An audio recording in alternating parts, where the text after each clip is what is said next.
At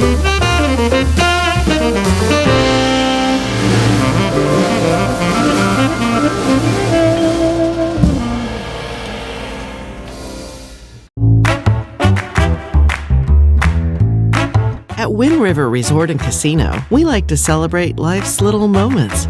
Oh, and the big ones too, because around here, when you're completely in the moment, that's when the magic happens. Come in and find your moment at Wind River Resort and Casino. Oh, hello everyone. I'm here. I was getting everything ready to go for me to be able to put your posts on here, but I may or may not be able to do that today. We'll see. We'll see what happens. In the meantime, how you doing? Good morning. It is Monday, and we are getting ready to, of course, get into some of that fire coverage, the works, okay? Now, before we get into that, I do want to give you a quick weather update for those of you that are here just to get the quick update, and then you can be on your way. And then we'll kind of go into more detail on a lot of the fire perimeters, not just for the park fire, but for all the other fires as well. We'll also go into more detail on some of those the distances to different communities. So if you have any questions, comments, or concerns of a particular community that you want to know how far that fire perimeter is from you or your home or whatever, your community in general, of course, you can just put that in the comments section and we will be sure to get that out there for you. So let's get you right to the forecast first and foremost. I do want to remind you, for those of you who are new to Weather NorCal, I'd like you to know that there's a free Weather NorCal app. Simple, easy to download. All you got to do is go to Weather NorCal, search for Weather NorCal in your app store, download it for free today. One thing I like to remind you is that this is 100% local, folks. You have your local forecast generated by me on this app. It's not, most of it's not, a lot of it's not AI generated. I actually generate a lot of those 7-day forecasts that you see on the app. So just be sure to check that out. Also, if you're watching on Facebook or wherever, know that you can watch on your big screen TV. Do you have Fire TV? Do you have Roku?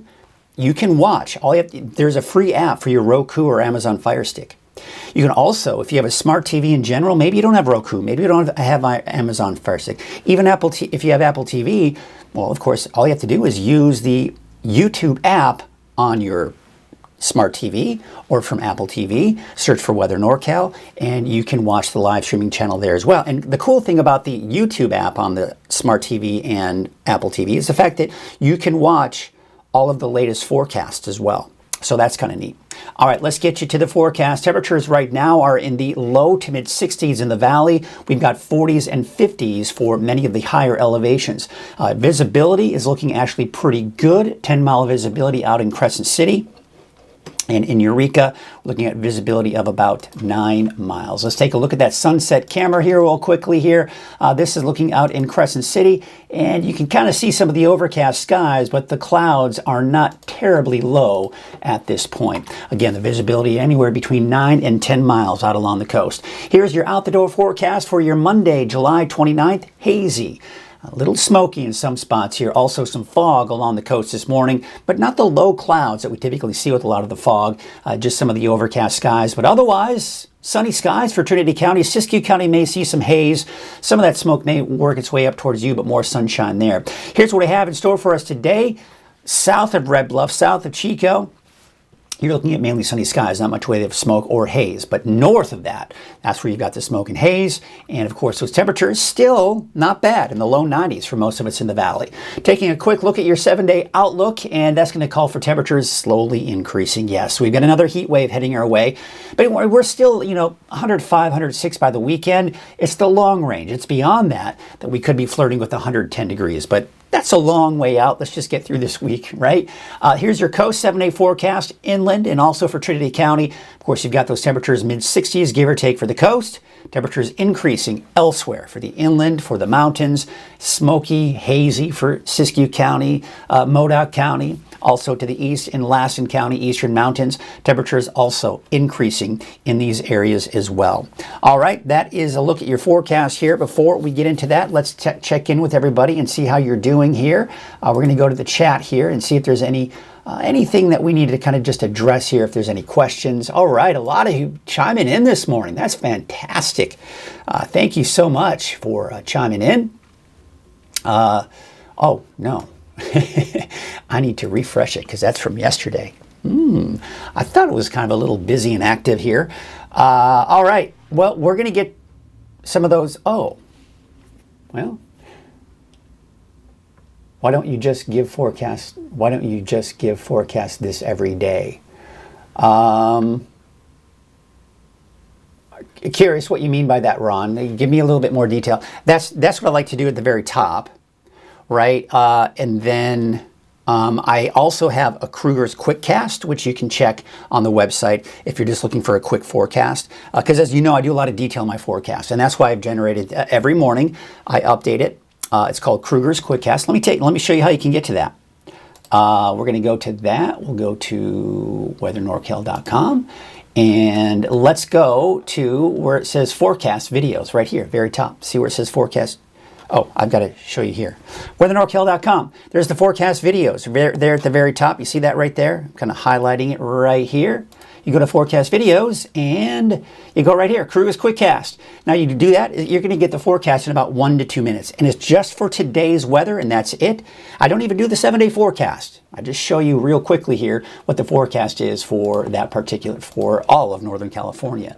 All right, so that's kind of answering your question there. Good morning to Lynn and Elaine McAuliffe as well. Good morning. Have a wonderful day. Thank you. I hope you have a wonderful day as well. Detailed forecast is good for me. Only place to get it. Thank you, Lynn. I appreciate that. All right, let's get to now. We're going to get into the fires. And before we get into my weather maps here, I want to show you something here. This is kind of interesting. And I want to kind of just talk about what the fire conditions we saw over the weekend and what progressed to that. So when the fire first started, it progressed very rapidly. There were a lot of fuels for it to work with. The winds were pretty gusty, and it just grew very quickly in general to the north and kind of spread out in the different directions to the west and east as well. So what happened was, and I want to show you this, it's kind of interesting. This is what it looked like on Saturday. Now, it looks like just kind of a veil of clouds over us, but this was actually smoke. Now, believe it or not, when there is a veil of smoke over the fire itself, this actually helps to stabilize the atmosphere. Much like that of thunderstorms, when you have daytime heat, that destabilizes the atmosphere. You start to see the winds pick up, you start to see just things kind of stir up a little bit more. It kind of stirs the pot more when you've got that full sunshine. But when you're able to impede that sunshine, it doesn't stir the pot as much. The winds aren't as strong, things aren't as active, and that's essentially what we saw on Saturday. So that's what it looked like on Saturday. And remember, on Saturday, yes, there were some spots of the park fire that were burning very hot, but not extensively, not a huge amount of it. Okay, and then we went overnight, and look what happened. Look what happened. As we went into Sunday, this is what it looked like on Sunday. You see how the smoke cleared out? Look what happened. It started to stir up the atmosphere. Winds picked up a little bit here, and we saw some hot spots and some activity here, especially to the east side of the fire yesterday, and even some parts of the northwest side of the fire saw some of those hot spots as well. Now, I want to show you what those hot spots look like right now. You see that? That is the latest image coming in. Now, let's take a look at this in animation. And we're going to go ahead and play this, put it in motion, and there you can see overnight. You see how it's just one but yesterday you saw all those spots. In fact, let's stop this animation. I'm going to put you at the very beginning. This is yesterday. And remember I was talking about how the skies cleared out, mix up the atmosphere. So you can see on the west side of the fire, and let's see if I can get this mouse drawn here. West side of the fire, you can see, again, burning, but not terribly hot, right? Let's clear that out. And then you can see really over here, though, this is where we saw the most activity here. It was burning very hot yesterday on the east and northeast side of the fire. So just kind of wanted to highlight that. But then, as we went into the overnight hours, the winds calmed down. And as a result, things calmed down here as well. Look at this. This was early this morning. It was actually looking pretty good, but then another little hot spot developed here on the east side of the fire. In fact, let's take a look at that hot spot and what it looked like. This is looking at that same hot spot just a few hours ago, and you can clearly see it burning. You can see the flames coming from that fire. But it looks like now, based on the latest image, let's see if that latest image is coming in. Of course, the sun is rising. You can see that sun kind of shining on the fire there. But, I mean, you can still see a lot of smoke being generated from that hotspot. So that's essentially what we're looking at right now, is that one hotspot to the east. So let's take a look at our weather maps here. We're going to take you into the park fire. Now, this is looking at the satellite image showing the last 6 hours hotspots. And this is pretty close, right? You can see on the west-northwest side of the fire, see the areas of red? That's the most recent fire activity. We're also seeing some of the most recent fire activity, as expected, on the east side of the fire. Now, one of the problems with that recent activity here, and even from yesterday, is it was able to hop on the east side of Highway 32 in some cases to the north. And we'll take a closer look at that and as to where those are here in just a quick second. All right, let's take a look at the latest fire perimeter coming in from CAL FIRE, and there it is. Now, it is 12% contained, and a lot of you are asking when we first found that out where that fire containment is, and didn't have that, but now we do. It's on the southwest side of the fire where we have that 12% containment. So this is protecting, of course, Chico and many of the communities there along Highway 99 as well. Now, the latest is at 368,256 acres. It's continuing to grow, and that's something that, of course, we're watching. Now, I'm going to show you some just general overall ideas of distances to different communities. If you don't see yours on this map, once I'm done, throw it there in the questions in the chat section, and we'll see if we can do that for you a little bit later, okay? So there you can see Cottonwood, Palisadro, Shingletown, Viola, Mineral. Those are all the distances, generalized distances from the latest fire perimeter. There you can see Manton. That's one of the areas of concern. However, we've seen some good improvement there. We haven't really seen it move much closer.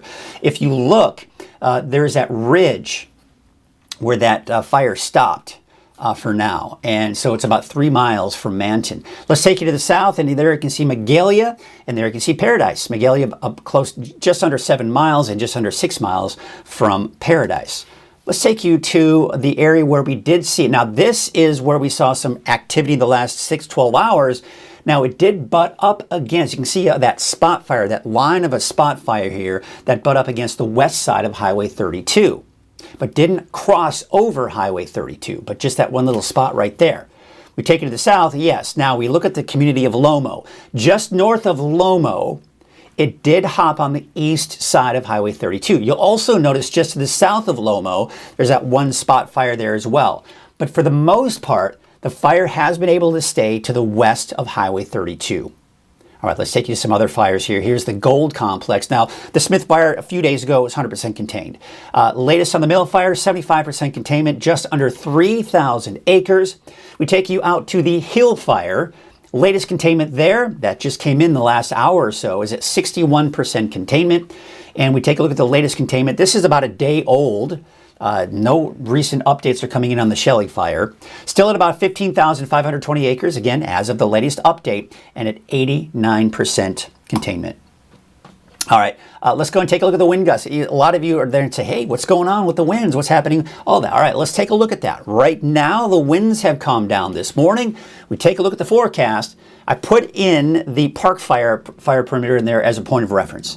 Now, as we go into the noon hour, the winds will be coming in mainly from south to north. You can see kind of on the west perimeter side there, it's actually coming in a little bit more from the southeast, moving to the north and west a little bit here. So a bit of a northwest, but on the northeast side of the fire, the winds will be blowing more from southwest to northeast.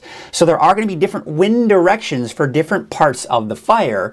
So that, of course, will have an impact on where we might start to see some more growth, where that fire pushes. Now, as we go into the afternoon, yeah, unfortunately, the winds are beginning to pick up. It looks like more from basically due north for most of the fire, coming in from south to north. And so that's what we're looking at here this afternoon. Take a look at the humidity, and you can see the humidity is actually going to be rather low, as we'd expect, in the teens. But no big surprises there. We've seen worse conditions where they've been in the single digits, so at least we're not in the single digits when we're talking about that humidity. Let's take a look at that fire weather risk, and this is good to see. Overall, we're in the moderate to high range. That's not good, right? But we're actually seeing it increase a little bit from the last few days. But the temperatures, as they've dropped, we've seen the fire weather risk drop as well. But the winds are still blowing and it's still dry, so that keeps that fire risk fairly high as well. All right, what we're going to do now is I've got a base map here that I can go into and ask away. What are you looking for? Are there communities that you're concerned about when it comes to the park fire? I'm going to go through all of your comments here and see if there's anything that we can kind of pull up here. Reports coming out of the burn area, citizens were slowed in their escape by the new California zone IDs. Okay, interesting. Good morning, everyone. Stay safe. Any idea where the containment is? Yes, Bill Carlton. If you look on the map right now, that area that is outlined in black, or I've got a black outline on there, that is where the containment is. It's on the south and southwest side of the fire, protecting the communities of Chico, and then, of course, the communities along that stretch where that black line is on Highway 99. So hopefully it answers your question there, Bill. Seniors don't use the internet or have smartphones to load apps. You know, that's a good point. And that's obviously something that needs to be addressed. Here's what I'm going to say to that. And I feel bad about it. Trust me, I do. The reason why these zones were put out is because it's easier to get the data out to the majority of the population. And I say that, again, I don't want to discredit the seniors and people that aren't on the internet. I get it, I understand that. Unfortunately, what people don't understand is that gathering the data and putting out data of streets, neighborhoods, communities, it takes a long, long time to get that information and data. Now, I'll tell you this, people say, well, you've got newsrooms, you've got news organizations, and they've got a staff to do that. The problem is, and this is the industry in general, the news in general, staffing is getting slimmer and slimmer since the heydays of broadcast news.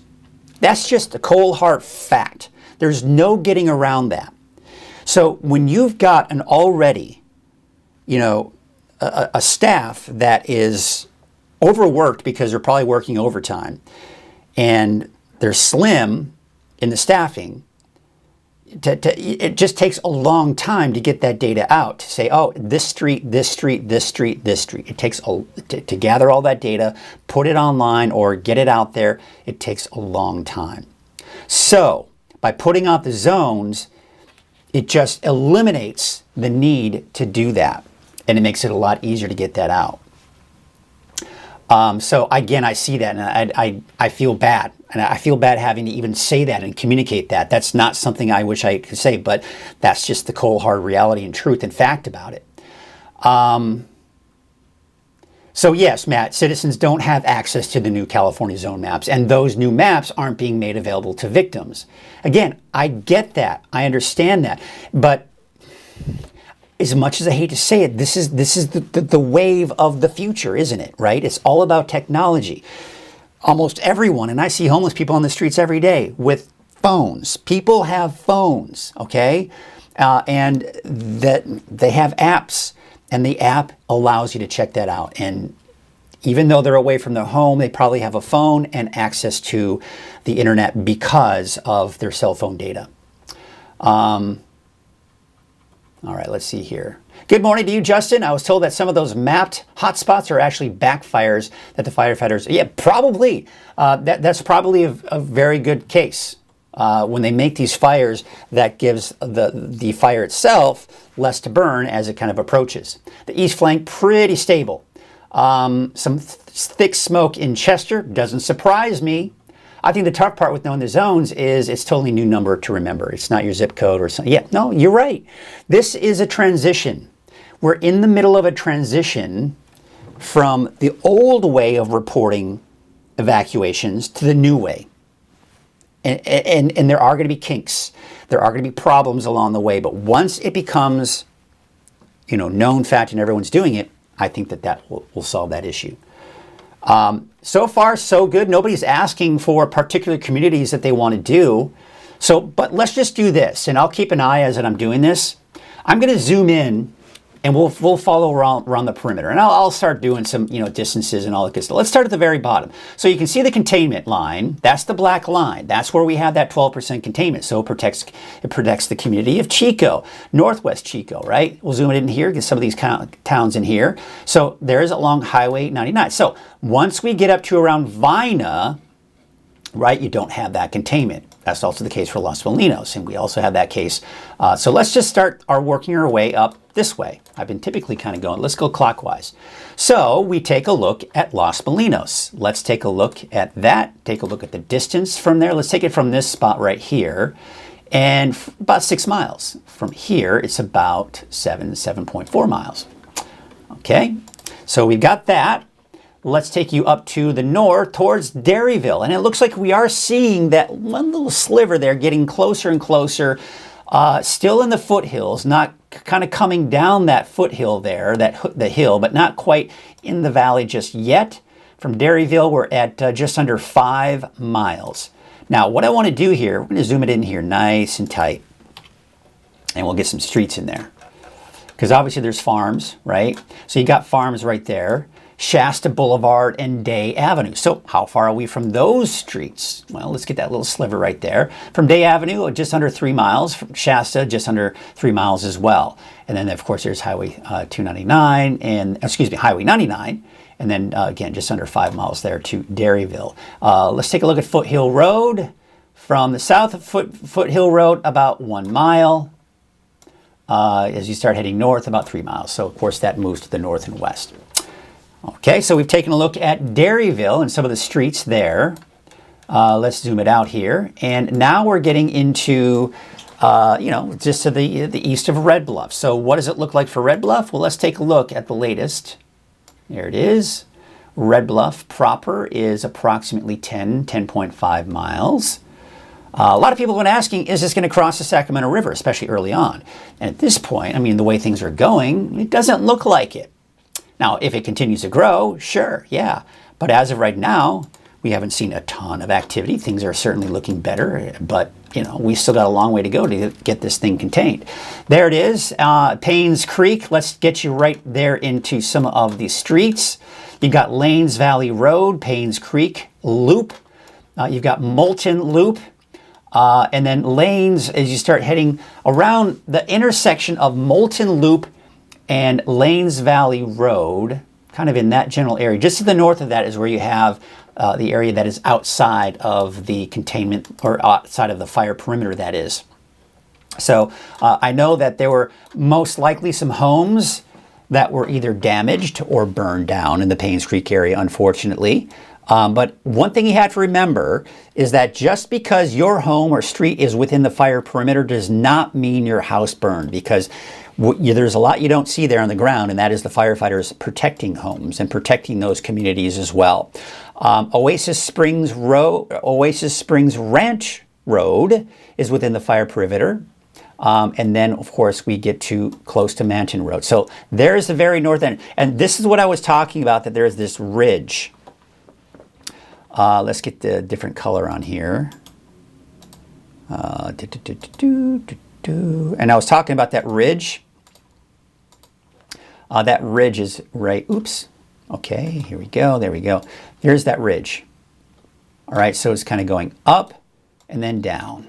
And so it's got to go up that ridge first and then down that ridge. But so far, so good. We haven't, and this is where that fire perimeter has been for quite a while. We haven't seen it move north since the last couple of updates on this fire perimeter. So let's take a look at Manton, see how far it is. And this is something I did since the last time too, because it hasn't changed. We're at about 3 miles from Manton. Forward Road, about 3.6. Manton Road here, 2.5. Forward Road. And what we're going to do here, I know that there are some homes and some streets here. If you look closely, you'll see some homes. I can see a pool right here and a home. So if you're watching, and it looks like we have a structure right there. I'm not sure what's going on there and what's there, but you'll notice that there are some structures. That's right there, right on the edge of that fire perimeter. Let's take a look at a measurement to this home with a pool. If you know where this is, there's 0.4 miles. The neighbor there is at 0.4 miles as well. Now, to kind of give you an idea what road that is, let's take that out. And the road isn't really showing. It's not showing up on my map here. But it looks like there is a road there. Powerhouse Road looks to be a road that kind of butts up with that. So where Powerhouse Road intersects with this road right here, let's take a look at the distance there. Let's see if we can do that. Yeah. We'll get that fire perimeter. There we go. And we'll go from about here, and that's about a mile from that intersection of Powerhouse Road, and there's another road that kind of shoots off to the west. So that's kind of talking about the community of Manton, right? We took a look at some of those streets that are kind of the South Manton. Let's take a look at Shingletown again. About 7 miles. Viola, about 12 miles. I haven't really looked over here.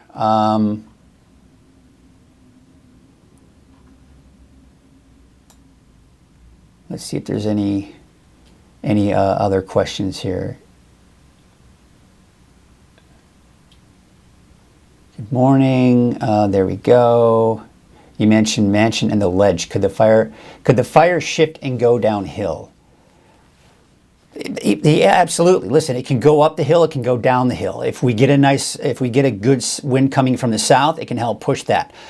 My guess is, though, that the firefighters are doing everything they can to prevent that all from happening. There's a lot going on that we don't see in what's going, but there's a chance for anything happening, right? So that's a ridge line, by the way, that I was talking about. That's just to the north of that fire perimeter here. So yes, Patrick, hopefully that answers your question. Good morning to you, Rebecca. Maybe those of us who do have internet can figure out the fire zone should reach out to our senior neighbors and help explain things. Let's be a community and look at each other. Yes, there you go, Tracy. That's a good point. If you do know of an elderly person who doesn't have all that, you can reach out to them. Let's see here. Rock Creek is next, headed north, the Bailey Creek north of that. Okay. All right, so let's keep going, and I'm going to keep tracking to see if anybody wants me to look at any particular communities. We haven't reached the entire fire perimeter here. This is a new area as well, it looks like. This is Highway 36 that we're looking at. And you can see it looks like it just kind of went there to Highway 36, a little bit to the north of that. And that's basically between Highway 36 and Canyon View Loop is where we're seeing that. Looks like there's a street in here, not showing up on my map. But you've got Ponderosa Way, and then right there where it crosses over Highway 36, then there's a street next to that, and that's not popping up on my mapping system here. Let's take you now on the northeast side of the fire. You got Plum Creek Road there. You've got Lyonsville to the west, or to the east of it, North Line. And a lot of these are most likely fire roads that we're seeing here. There's Ponderosa Way. Again, we're kind of in a very rural area. Not a lot going on here as far as different communities, as far as I know. This is where we did see, and this may have been, I think someone was talking about a backfire where the firefighters put in a fire or burn intentionally to give the fire itself less to burn, and making it hard and making it easier to basically keep that fire from going over that. Because, you know, one of the things they want to do is prevent it from hopping over to the east side of Highway 32. So that would be one of the things that they're trying to do there. There's a look at Humboldt Road, Thatcher Ridge Road just to the east. So you can see right here, here is Lomo. Humboldt Road right there. So you can see just to the north of Humboldt Road and just to the north of Lomo, you can see it did hop on the east side of Highway 32 right there. And that's what we're looking at right now.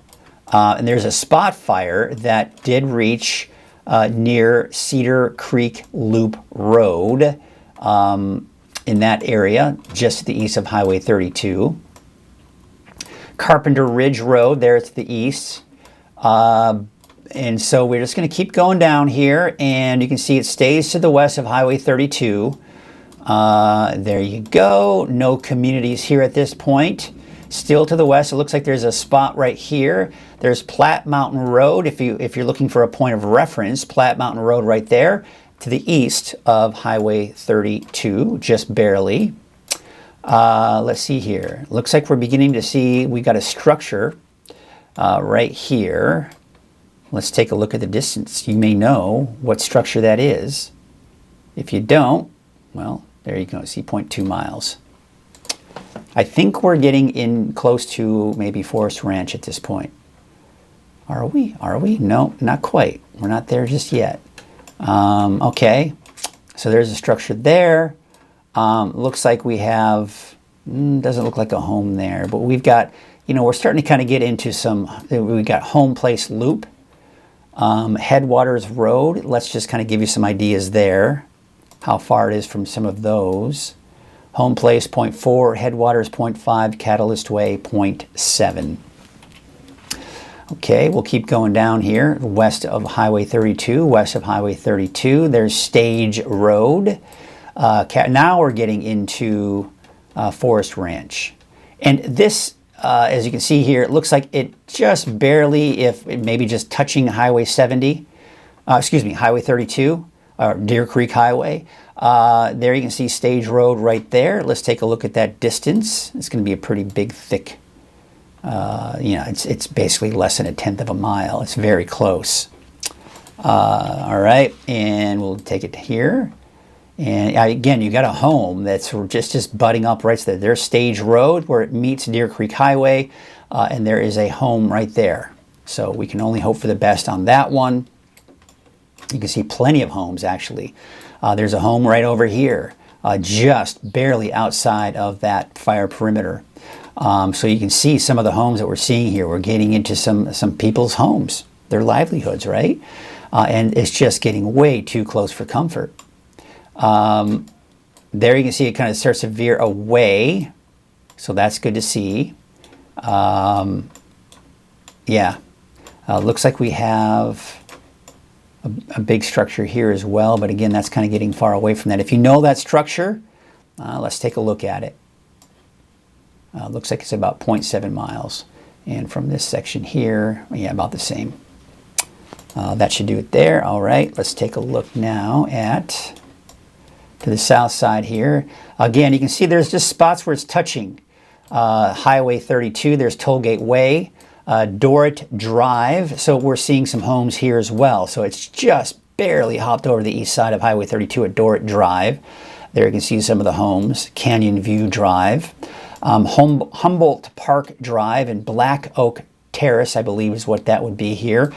Just to the west of Highway 32. We do have some homes that it's just butting up against and are within that fire perimeter. There you can see Woodland Park Drive is within the fire perimeter. Again, keep in mind, we've got a whole row of homes right here. That doesn't mean they're all burned down. All right, so there's a chance that the firefighters, you can see that's a cul-de-sac right there, a loop. And you can see at the very end there are some homes there within the fire perimeter as well. Let's take it to, there's a bunch of homes there on Eel Ridge Drive. So let's take a look at the distance there. And you can see, it's about 1/10 of a mile. And maybe even less than 1/10 of a mile in some spots here. So it's just right there. All right, let's take you down. Keep going down the stretch here. You can see that we've got Crown Point Road where it's just butting up there on Highway 32. You got Blackberry Road, Big Bluff Court, just, of course, to the east of Highway 32 right there. And you can see it just looks like it's just hopped over Highway 32 at Crown Point Road right here. We do have a structure, a home maybe, that is very close to that. Let's see here. We've got Altina Drive. Keep going down. You've got 10 Mile House Trail. You got Altina Drive there. Once again, you can see it's just butting up there against Highway 32. Keep going down here, right there, right up to Highway 32, Canyon Shadows Road to the east there. And now we're kind of getting away from, as it kind of starts to taper off a bit, going to the southern side of the fire. And now we are at the original location. Again, keep in mind that it's contained from, let's just put a line there. It's contained from here up. All right, so that's all contained. I just don't have that on the map here. Okay. What about mineral? Well, let's take a look. Let's get that illustration out of there. Zoom it out.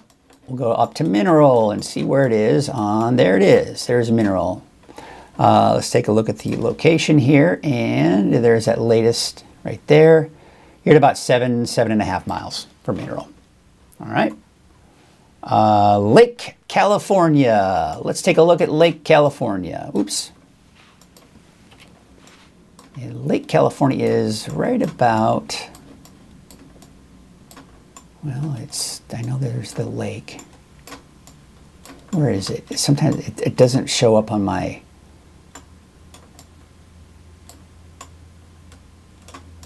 there's an airport. There it is. So it's right about there. So, I mean, really, let's just kind of take a look right here. There you go. So there's approximately to Lake California, 17 miles. To Redding, it's about 27 miles. Anderson, 18. Cottonwood, about 17 miles. But someone's asking, well, we did mineral just a second ago. What else we got here? Again, should be, what about mineral? I just mentioned that.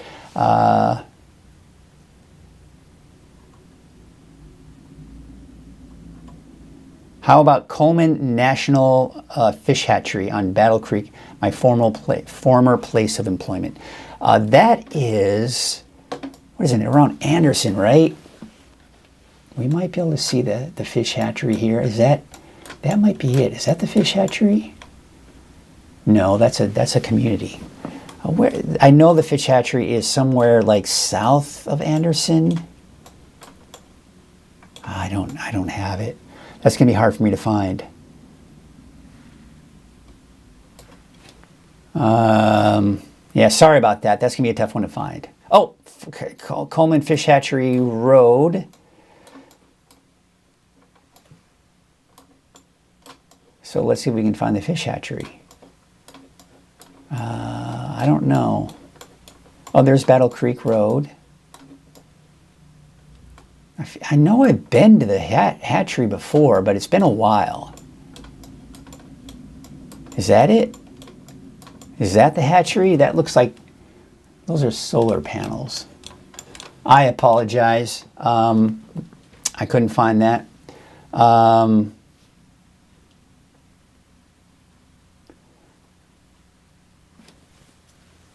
Read over 100 structures burned, but not where. Do you know? No, we don't know that yet. That's all coming in from CAL FIRE. They have a team that go out, but they don't have addresses or anything of that nature. But that's approximately, you know, I don't know if 100 is the exact number, but there are homes that are confirmed burned. But again, they haven't given us the street names and the addresses just yet. They said that will come over time. Over off Grover Road. Okay, let me try one more time here. Grover Road. Is Grover Road pulling up here? There's Grover Road. Okay. Oh, there it is. I bet you that's it. Okay, so let's just kind of keep that point of reference right here. Right there. So let's do there it is.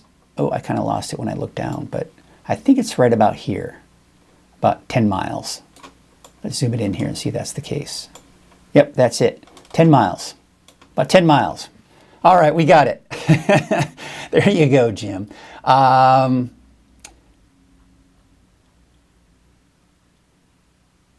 Okay, I apologize. Let's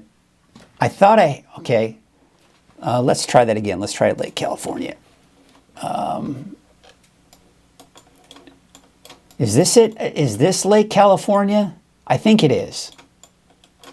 Yeah, Lake California Drive. Here we go. I think that's it. Right southeast of Cottonwood. It's south. Yes, not northeast. I went to the wrong. Yeah, you're right. You're right. Okay, here we go.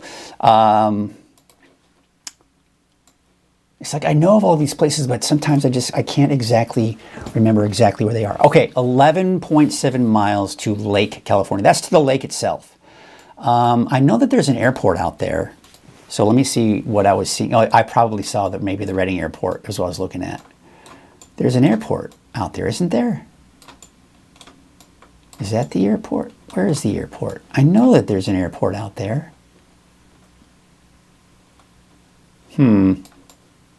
Okay, well, I don't want to spend too much time on that.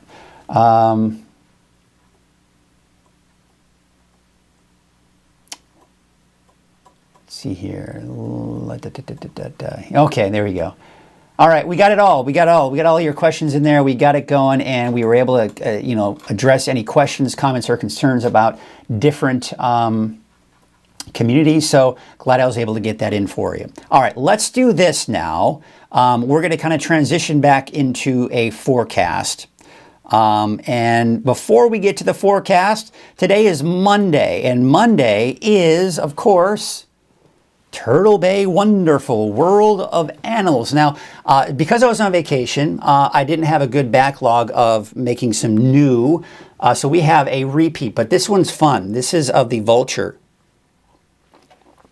And a lot of people associate vultures with being gross and dirty, but Sharon will tell us that's not the case. So let's get you right to it. It's Turtle Bay Wonderful World of Animals, proudly sponsored by Cottonwood Small Animal and Large Animal Clinic. Here you go.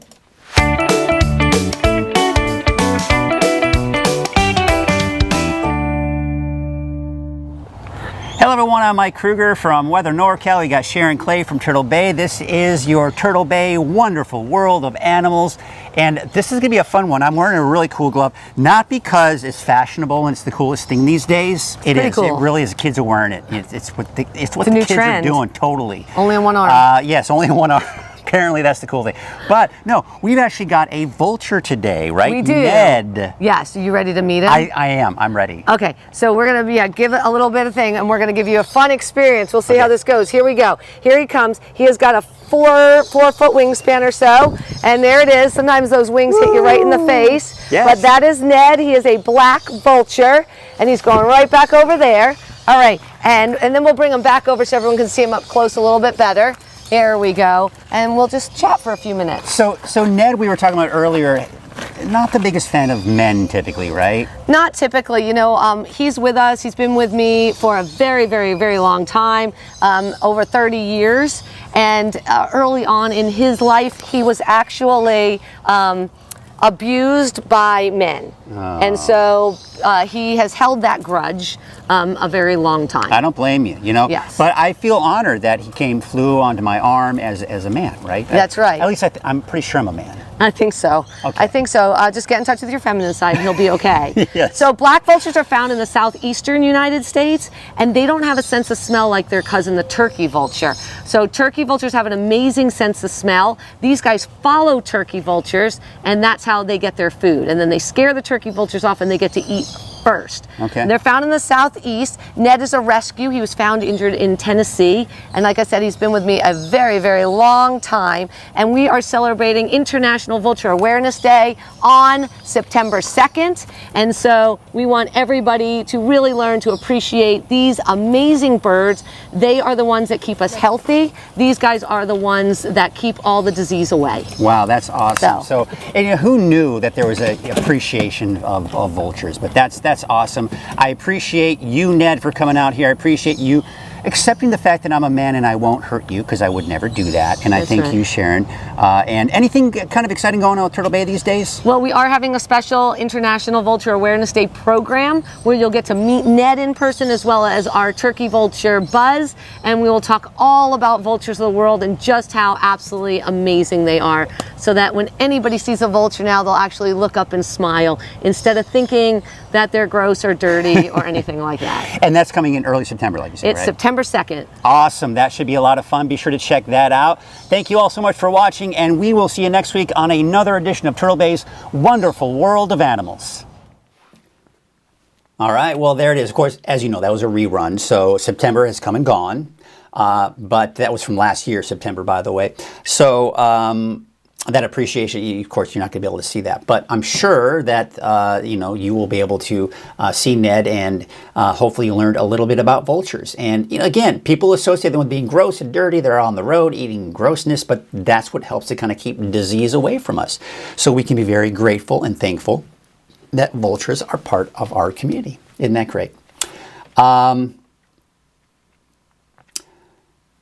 right. All right. So, yeah, Matt is saying that there's going to be some updated mapping at 9 a.m. So, of course, be sure to be on the lookout for that. Hopefully, the updated mapping will also have, just taking a look at where maybe some of that growth has been. So, looking forward to seeing the new updates. But again, we saw some of the latest, and that's the best we can usually do at this point.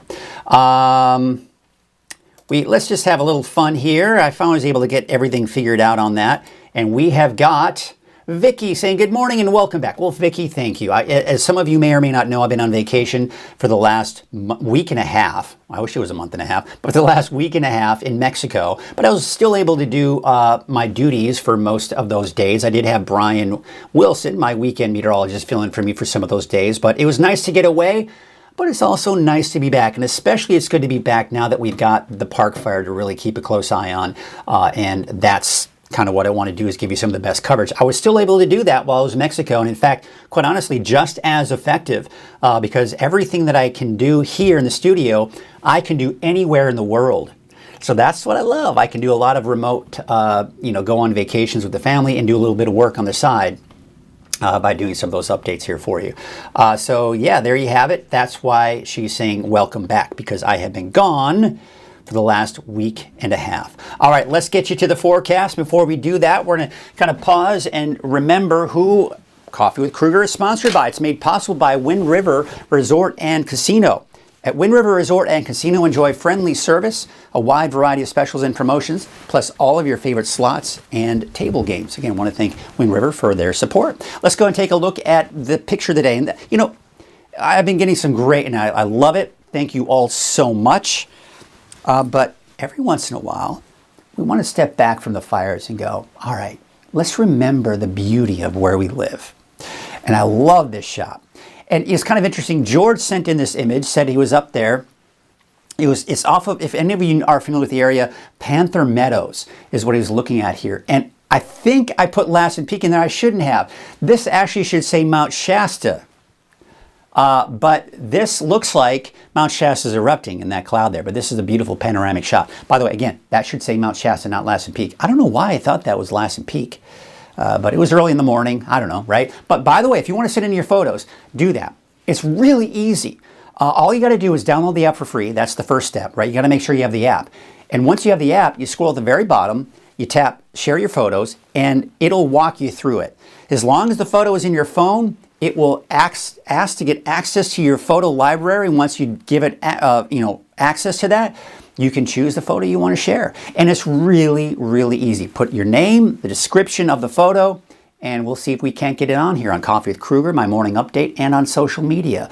So once again, I want to share those photos. And by the way, too, fires, anything you want to share, we certainly appreciate anything you can do. All right, take a look at the temperatures out there right now. We're in the low to mid 60s for the valley, 50s for most of the higher elevations, mid to upper 50s right now for the coast. Here's a look at your weather headlines. Smoky and hazy for many of us, although you head west of the valley, it's not that bad. Trinity County, Del Norte, Humboldt counties looking at plenty of sunshine.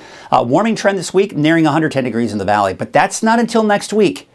It's just going to be, right as we go into Monday, Tuesday of next week. But cool with periods of clearing for the coast.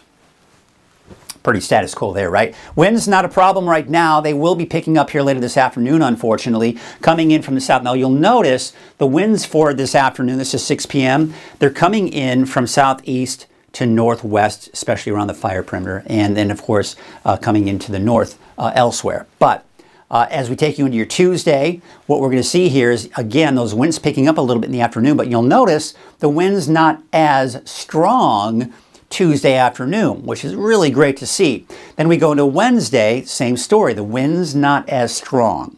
All right, take a look at the relative humidity here for today and tomorrow. Humidity obviously is still low, within the teens. We take you into your Tuesday, and the humidity down to about 16%.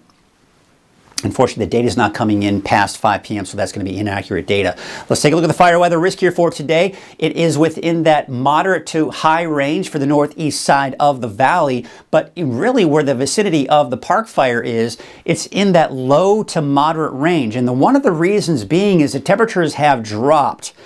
and the humidity levels are going up just a tad, and the winds aren't as strong. So as a result, we've got that lower risk for fire weather. And of course, again, that data is not coming in for Wednesday, so don't pay attention to that. Real quickly, want to just give you some quick reminders of wildfire prevention. Don't drive on dry grass. Secure that if you're towing a trailer, make sure that the chains are not scraping on the ground, because that creates sparks and can start a fire. Never toss your cigarettes on the ground. Use your grills on gravel or a paved surface. Mow the lawn early in the morning or when it's not windy and dry.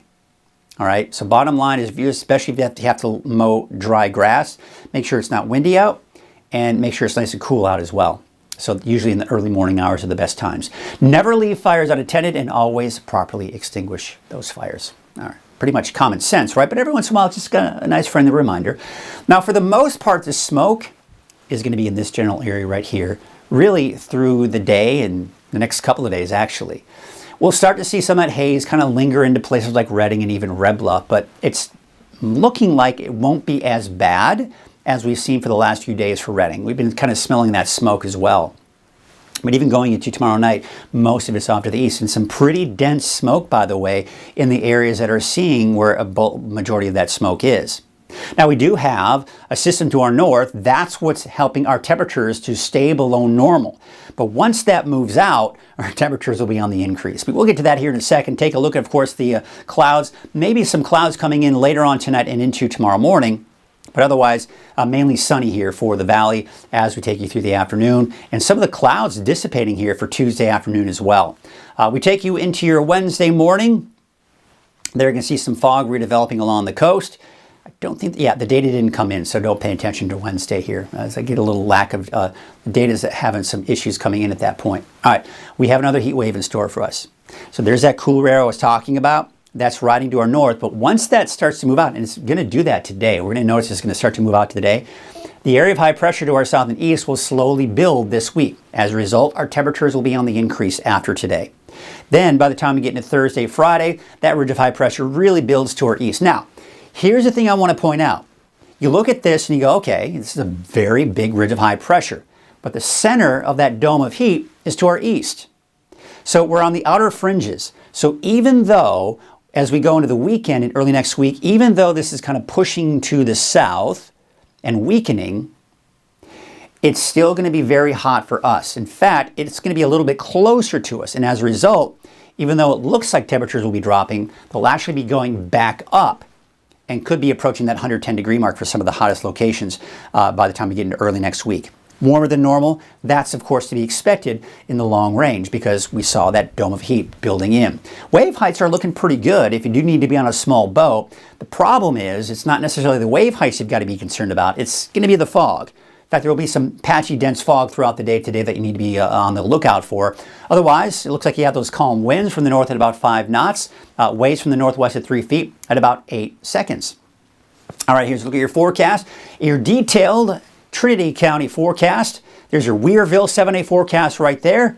And we'll take it to the south and take a look at your Hayfork 7-day forecast. Temperatures will be on the increase up to 100 degrees or higher by Thursday and maybe even as early as Wednesday. We take a look at your North Coast neighborhood forecast, looking at Redway 7-day forecast there. Temperatures in the 90s by the time we get into the middle of the week. For Ferndale, Fortuna, Hydesville, and Rio Dell, basically around 70, give or take. Your Fortuna 7-day outlook is looking at that slight increase in the low 70s by the time we get into Thursday. Here's your North Coast neighborhood forecast to the north. Hoopa 7-day forecast back up to 100 degrees by the end of the week, but maybe back down to the upper 90s by Friday, Saturday, and Sunday. We take you up north. You can see Gas Key about 72. Crescent City low to mid 60s for your daytime highs for the next 7 days. Here's your Siskiyou County neighborhood forecast. Taking a look at Wairika, temperatures back up to 100 degrees here by Thursday. Scott Valley looking at temperatures getting hot there as well, up to 100 degrees by Thursday as well, but then back down to the upper 90s by Friday and through the weekend. There's a look at Weed with a high of 84, hazy conditions. Some of that smoke and haze may work its way northward here into Siskiyou County, but I do think we'll see more of that smoke as that smoke will drift more to the north and east into Modoc County and could continue that here as we go into your Tuesday. This is where we're really going to see a lot of that dense smoke in many areas here in Lassen County in particular. Chester getting reports of some dense smoke there. At 73 degrees out towards Manzanita Lake. for today. There's a look at Chester, hazy, smoky, right? And 80 degrees out towards Lake Elsinore Peninsula. Take you to the south in the eastern mountains. There's your 7-day outlook for Paradise. Temperatures will be increasing as well, but should stay below 100 degrees for Paradise and most likely below 100 degrees here for Susanville as well. Your Valley neighborhood forecast brought to you by NorCal Tractor. There you can see some of the haze. Now, again, you'll notice the fire is right here, right? So to the north and east. It's kind of right here. So the smoke is going that way. So we're not going to see smoke down here, right? It's going to be fairly sunny. But we're going to see smoke and haze here. Again, most of that smoke is going to be the east of the valley, but I think some of it may drift into the north end of the valley here for Red Bluff, for example, and Redding. Speaking of Redding, here is your 7-day outlook. We've got those hazy skies today. That could be the case in the next couple of days, really. Temperatures of 100 degrees or higher by Wednesday. And you can see just a gradual increase in those temperatures up to 105 to 106 by the time we get into Saturday, Sunday. And as I mentioned, we could be flirting with that 110-degree mark as we go in the extended long range going into early next week. All right, that is going to do it, folks, for us today here when we're looking at our forecast. I'm going to check in with some of you, see what's going on here.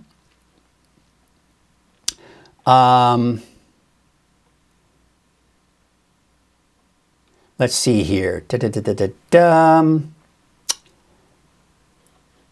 you. Thank you. Thank you for helping everyone understand the improvements on this fire. Have a fantastic day. Thank you, Laura Bates. And Grace Hughes is saying thank you, Mike. I appreciate that. Thank you. I love that. Even if you just kind of chime in to say thank you or hello or good morning or want to say good morning to each other, I love that stuff, right? I love it. We've got Carol Lee Banwarth saying thank you as well. I appreciate that. In fact, let's put you up on the screen here. Let's start with Debbie. We'll get you on the screen here. There you are. How you doing? Look at her smiley face there. Love your updates. You are so helpful. I do what I can. That's what I'm here for. I love to do it. And when I was in Mexico, it was one of those things where I'm like, I got to get on and do it. That's just the way it works. You got to do it. People got to get the information.